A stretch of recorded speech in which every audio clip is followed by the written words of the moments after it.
Wastewater with organic matter releases unpleasant odours due to the process that breaks down the matter.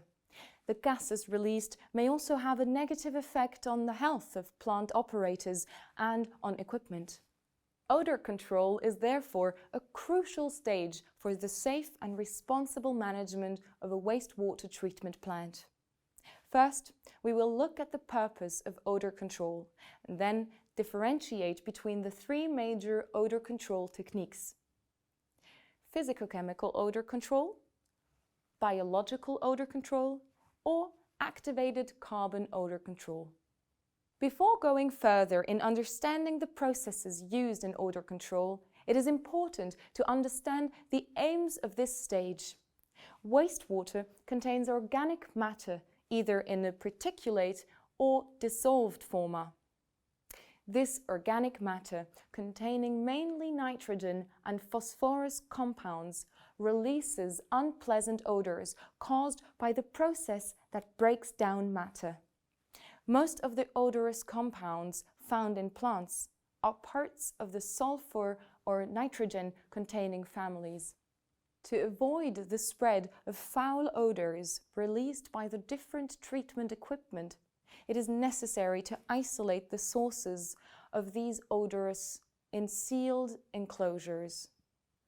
Theoretically, completely covering all the equipment is the most appropriate solution, even if in reality covering the pumping station, pre-treatment units and the sludge treatment line only is sufficient in most cases.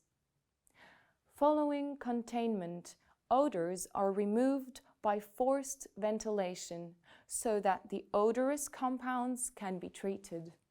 Let us now look at physicochemical odour control. This technique consists of backwashing the odorous gases using water or an aqueous oxidizing or neutralizing solution.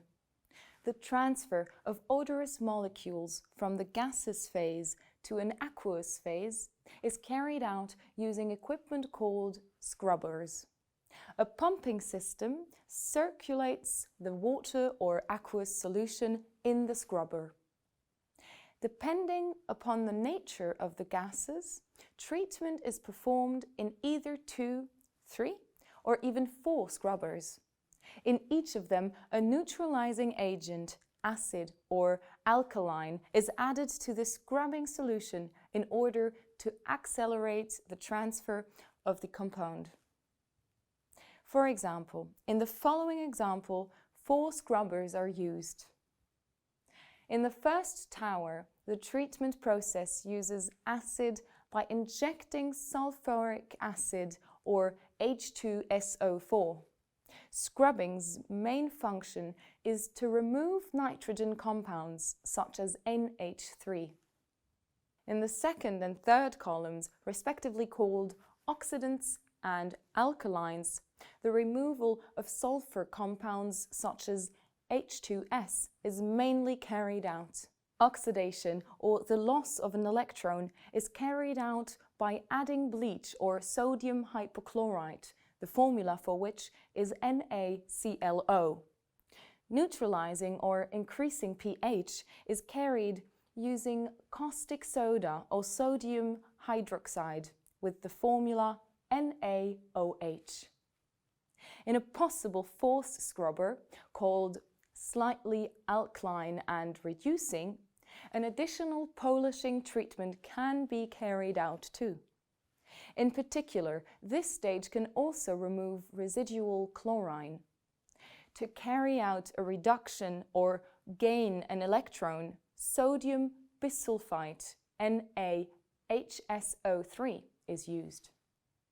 Biological odour control can also be carried. Biological odour control uses microorganisms that break down foul-smelling organic and inorganic substances until inorganic compounds that do not smell foul are produced, such as carbon dioxide, CO2, or sulfate ion, SO42. The odour removal principle consists in making the foul-smelling gas pass into a reactor containing the supporting medium on which purifying bacteria grow. This supporting medium may be mineral or organic. We can also use peat, soil, gravel, expanded clay, activated carbon, plastic materials such as polypropylene or polyethylene. For this odor control phenomenon to be possible, the matter that needs to be removed must be soluble in water. In order for the transfer of matter to be removed to the bacteria, the bed in which the gas-liquid exchange occurs must be permanently wet. The gas is injected at the bottom whilst water is added from above in the opposite direction. This is called aspersion. Gaseous effluent passes through the reactor in a few seconds. A third process may be recommended for removing odors in low flow rate facilities. This is odor control using activated carbon. It is based on the absorption principle, which is a process that enables gas molecules at the surface of porous media having a surface area to be held back. Here, the material used is carbon. Activated carbon must be replaced or regenerated.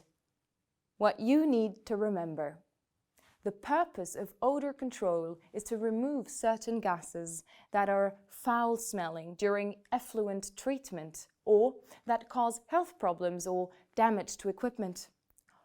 Odor control requires a forced aeration system to remove stale air. This odor control process can be carried out using physico-chemical means such as scrubbers, biological means using reactors containing purifying biomass, or by using activated carbon.